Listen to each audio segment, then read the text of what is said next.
За энэ би өглөө орж ирэхэд 3 асуудалтай байсан чинь 4-т нэгэд ороод ирж. За орж ирж гэж бодъё. Гэхдээ энэ хизээ ямар юм жишг хууль гарч ирсэн бэлээ би сайн мэдэхгүй байна. Тэр хаваараа ингээл иймэрхүү техникийн шинжтэй юм болвол тэр хаваараа өргөн барьсан нөхдүүд энэ төр нь засаал явчихдаг юм уу байнгын хорон дээр. Энэ яхаараа ингээ манай байнгын хорон дээр нэг энэ хуулийн хүчинтэй байх хугацааг бид нар лавлгаа гаргаж өгнө гэж одоо юу гэсэн үг энэ би жоо ойлгосонгүй. Энэ манай хоёр хүний хэлж байгаагаар бол хууль чинь ердийн тохиолдолд хүчинтэй болно эсвэл хугацаа давчилдаг хүчинтэй болно гэж байгаа юм. Тэгэхээр одоо 30 он дуусна гэж чигсэн би ер нь ойлгохгүй байна. Нэгдүгээр та нар энэ бас нэг юм хэлье манай хууль зүйн юм бити ингэ цагийн тулгаж тарааж ил өглөө орж ирээд эрдсэнд ороход байхгүй байснаа. Тэгээд шууд 4-р асуудал болгоод тавьчих юм. Жаахан замбраатай юм хийвэл яасан. Энэ их хурл чинь ингээ хэдүүлээ нэг юм ойлгоод энэ хэдэн цаас чинь ядч нэг уншдаг юм уу мэдэхгүй бол хүн амьтны цаас учид орж ирмээр шүү дээ. Нэг ийм гингийн сюрприз бариад байх. Та хоёр тэгээд бас ямар юм зөвлөд байгаа чи ерөөсөө ойлгосонгүй. Энэ 30 оны энд бас ямар хамаатай. Би энэ байнгын орооны нөгөө даргийнхын бичгийг уншаад ерөөсөө ойлгохгүй. Энэ одоо ямар юм болоод байгаа юм бэ? Хууль чи ердийн журмаар хүчин төгөлдөр болно эсвэл одоо төдөн сарын төднөөс эхлээд хүчин төгөлдөр болно гэж болоо үстэй. Ойлгодгүй дарга одоо хинээс асуух бас мэдэхгүй. Та нар маань нэг тайлбарлаад хаш хэдүүлийн юм хэрэгтэй хэрэггүй ажил хиймээргүй шүү дээ. Болмоор байна.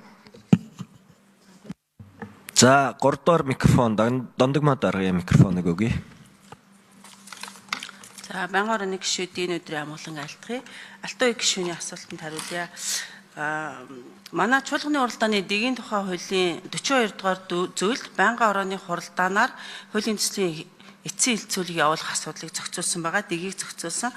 Энэ 42 дугаар зөвлөлийн 2 дахь хэсэгт холбогдох байнгын хороо эцсийн хэлцүүлэг явуулахдаа дараа тохиолдолд санал хураалт явуулж болно гэд 42-ийн 2-2-т анхны хэлцүүлгээр дэмжигдсэн зарчмын зөрүүтэй санал болон хуулийн төслийн зүйл хэсэг заалт өөр хоорондоо эсвэл бусад хуультай зөрчилдсөн талаарх хууль зүйн зөвлөмжийг хууль зүйн байнгын хороо дэмжиж санал дүгэл гаргасан тохиолдолд одоо холбогдох байнгын хороо эцсийн хэлцүүлгийн шатанда санал хураалт явуулж болно гэсэн ийм зохицуулалт байгаамаа. Стратегийн ач холбогдол бүхий бүтээгдэхүүний хангамж нийлэлтийг дэмжих тухай хуулийн төслийн талаар хуулийн төслийг эдийн засгийн байнгын хороо анхны хэлцүүлгийг хийгээд эцлэн батлах гормын саналтайгаар нэгдсэн уралдаанд оруулсан. Эцлэн батлах гормын санал нэгдсэн уралдаан дээр дэмжигдээгүй. Үүнтэй холбогдуулан эдийн засгийн байнгын хороо энэ хуулийн эцсийн хэлцүүлгийг явуулахар төлөвлөгдсөн байгаа. Энэ хууль дээр ямар асуудал гарсан бэ гэвэл засгийн газраас хуулийн төслийг өргөн мэдүүлэхдээ хууль хүчин төгөлдөр болох хугацааг тусгаагүй. Үйлчилж дуусах хугацааг тусгацсан байгаа. Өөрөөр хэлбэл 2030 оны 12 дугаар сарын 31-ний өдрийг дуустал хугацаанд үйлчлэнэ гэж тусгасан ирнэ. Хизээнээс эхэллэх хугацааг тусгаагүй. Энэ нь яаж байгаа вэ гэхээр хууль тогтоомжийн хуульд хуулийн төсөлд одоо хуулийн хүчин төгөлдөр болох хугацааг тусгах нь мөн хууль боловсруулах аргачлал дээр бол юу гэсэн бэ гэхээр хуулийг зөвхөн тодорхой хугацаанд үйлчлэхээр байвал түүний хүчин төгөлдөр болон хүчин төгөлдөр үйлчилж дуусгах болох огноог хуульд нь тусгана гэсэн. Тэгтэл энэ хууль маань дуусах хугацаа буюу 30 он хүртэлх хугацааг заасан ирнэ эхлэх хугацааг тусгаагүй байгаа.